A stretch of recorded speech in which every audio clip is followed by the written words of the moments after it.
Hi everyone. This is the second video with the apple scraps. I am making apple cider vinegar. And if you're new here, I am Kim with Stonehill Homestead. So welcome to the channel. Today we are using this gallon jar. I have filled up my apple scraps from us making apple cider or apple juice, applesauce, and apple butter last weekend. I froze these until I could get to them. And now this weekend, I am making apple scrap jelly and apple cider vinegar. It says to fill the jar halfway with your apple scraps. Well, these are frozen. They're not mushing down, so it's a little bit more than half full, as you can see. It says also to take a half a cup of sugar to a half of a gallon of water. Now, if I was doing a gallon of water, I would use a cup, but I'm not sure how much water is actually going to fill this jar. So I want to make sure that I get the ratios correct. So here is a half a cup of sugar, and I am using pure cane sugar from Azure Standard. And I've already pre-measured my filtered water. It does recommend filtered water, which I have.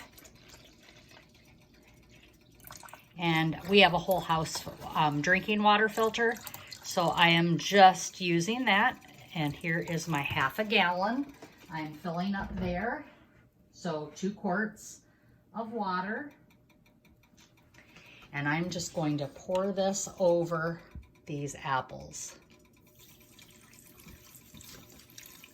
And that sugar will dissolve, of course, as the water gets over it. And there you go. So I was pretty close on that measurement, but I'm still not quite full. So what I'm going to do is, you know what? I changed my mind. I have to make sure that these apples stay below water. So I have to drop a vessel in here to keep those items down below the water.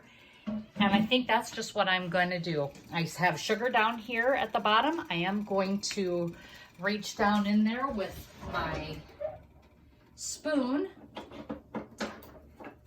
and get that stirred up down in there, and just see if I can get that mixed up a little bit there, which it probably should have mixed the sugar in ahead of time, but I think I'll be okay. I just want to make sure that those stay underneath the water. Let me add some more sugar and water. I just think I need more yet. So here I did add some more sugar to some water to fill this up.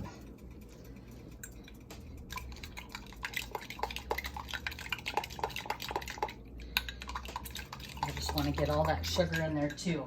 If you end up having to make more brine, it is 1 tablespoon of sugar to 1 cup of water.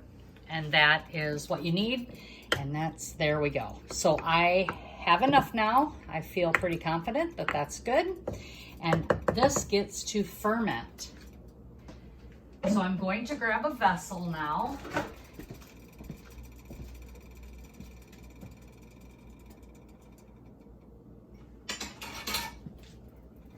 To hold this down, all those fluids down in there. And it looks like if I shove it, it should be okay. Where this sits and it holds all those apples underneath that water. Then I'm going to take a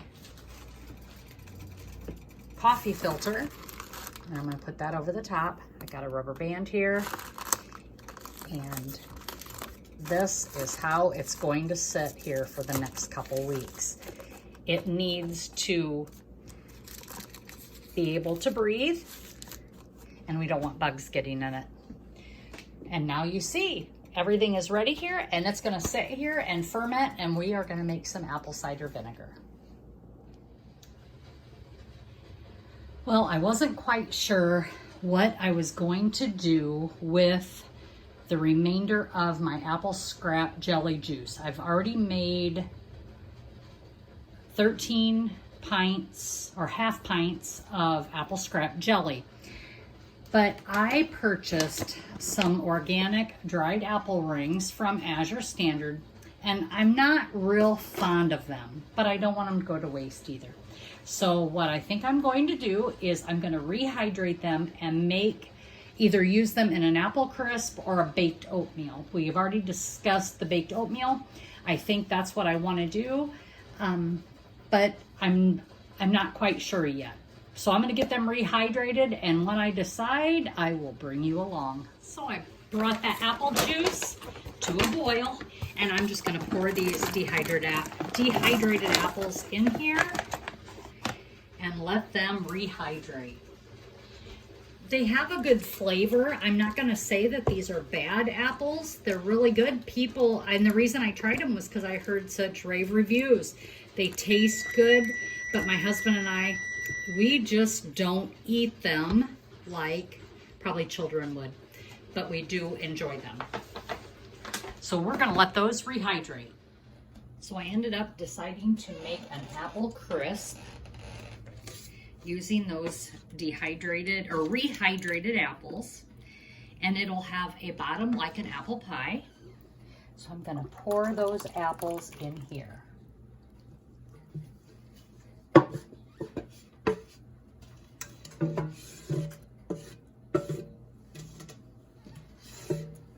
Get all those. There we go. And this is an 8 by 8 by 2 pan.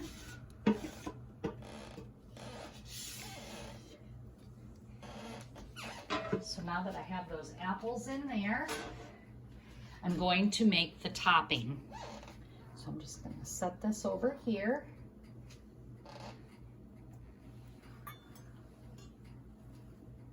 Out of the way here.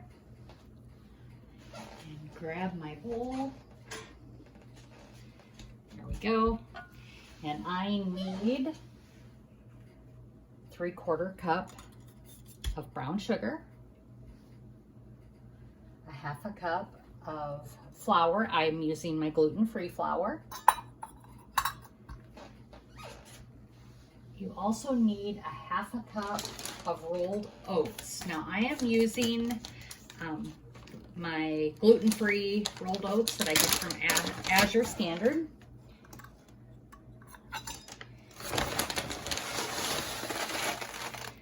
So, it doesn't really specify, I just always use rolled oats. It also has softened butter, which it's soft. Timer went off, it's time. And then it calls for 3/4 teaspoon of cinnamon and nutmeg. Well, I'm going to use my pre-made apple pie spice. So I'm just going to use 1.5 teaspoons of that.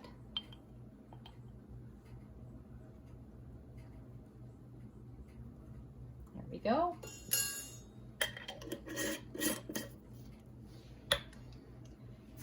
And mix this together. And we should be good to go.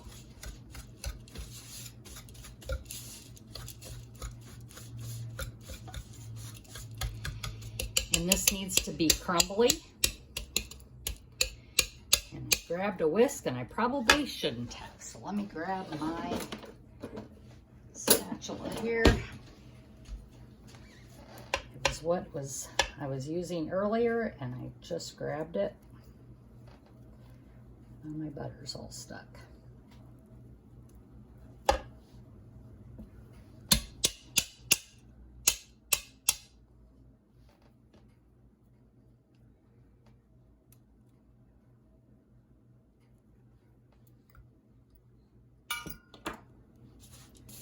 Okay. And we want this to be nice and crumbly for the topping.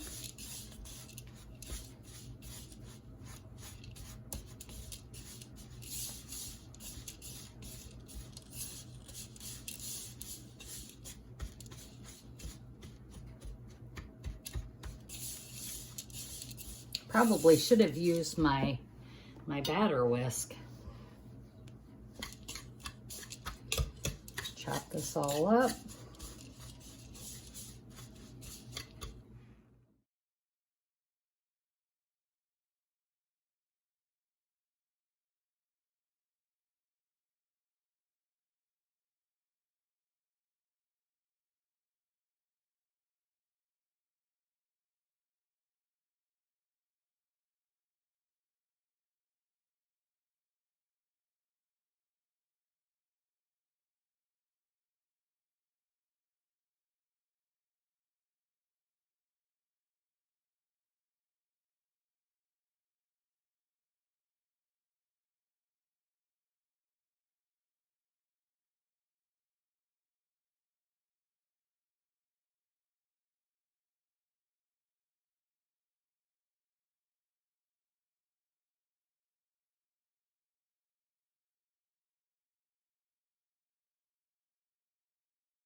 And there you have it. It is all done. We're going to let it cool a little bit. You can eat this with ice cream or by itself. Either one is fine, but it is absolutely delicious on ice cream. Thanks everybody for watching. I appreciate each and every one of you. And as always, be blessed and laugh as much as you breathe. Have a great day.